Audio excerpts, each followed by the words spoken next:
Hi, I'm Canadian artist Roxanne Jervis. This painting is called Lavender and Sage. We were out to a field in Provence. On this side road, gravel road, we were left to paint, and this is what I came up with. But to me, it's too big, so I'm trying to figure out what sort of mat I could put on it to make it look better. And I've been fiddling around and decided that I quite like the square mat formation, which would be about like that. Once I've figured this out, and I'll tell you what some of the things were for figuring it out. If I did this, to me this is taking it off the side very sharply. There's too much of the sage. There's too much sky. This looks like a torpedo or something coming through the middle. And I was really impressed with the laneway. This is actually the road. So I could go right to the side here, up, down, and I pretty well decided on this.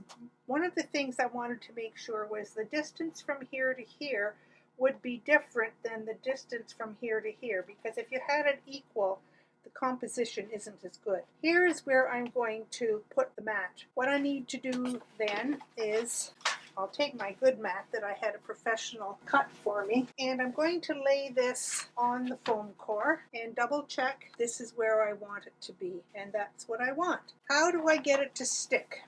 Well, now that I know this is basically what I want it on, I'm going to use double-sided tape, and it comes in a roll like this, and you can buy a whole package of it, so you're not always running back for more. There is another method you can use, but it's a spray method. You need turpentine to clean the edges, and I'm just more comfortable using this. So to use this tape, you can either, the sticky side is here, you can either go along the edge like this, and when you get to the edge, you can cut it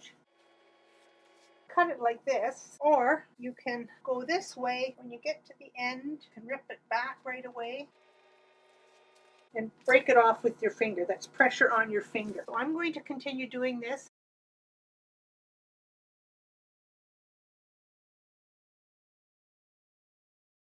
So I've gone once all the way around the edge, ripping this off here, and then I do them across the middle, this way, across the end, and then through the middle. You'll see 4 of them.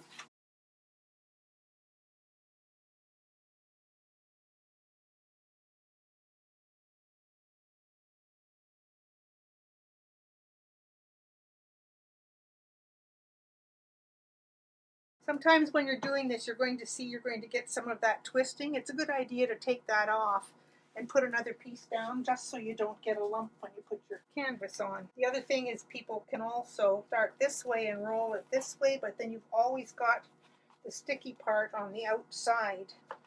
Take this off. I'm just going to lay it gently right now because I'm not sure exactly where it should be. Double check with the good mat. If you're not happy, you can lift it up a bit, you can move it over a bit, but I'm happy. So what I do is I start in the middle, pressing down, going to each side, up into the middle this way, and then diagonally into the corners. And you're going to say, what am I going to do with the rest of this here? Well, it's not part of this painting anymore, so I will cut that off. And yes, I do like that. So we'll cut this off.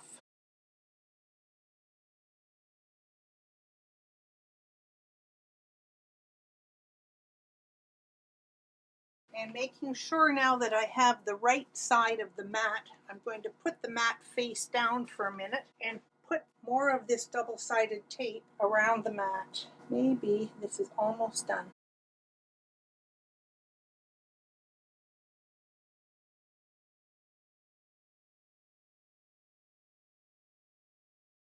What I've done with the double-sided tape is I've put a layer all the way along the outside edge and along the inside edge.